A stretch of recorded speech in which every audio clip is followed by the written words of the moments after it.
যাদবপুর।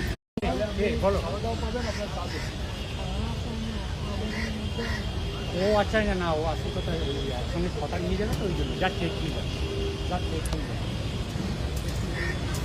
কোথা থেকে আসছেন আপনি? আমি আসছি যাদবপুর। যাদবপুর। যাদবপুর সুরাঘাট। এই এত রোদ, এত বয়স। কিছু না, আমরা বামপন্থী এর থেকে অনেক আগুনের মধ্যে কাজ করেছি।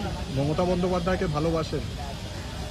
মমতা বন্দ্যোপাধ্যায় যাদবপুর থেকে প্রথম এমপি হয়েছিল, তার একটা ছবি পাবে। দিদি আসছেন, কি বলবেন? দিদি বাংলা মাকে উদ্ধার করতে দিদির এই সংগ্রাম, বাংলার মাকে যে অত্যাচার করতে বাংলায়, তার উপরে দিদি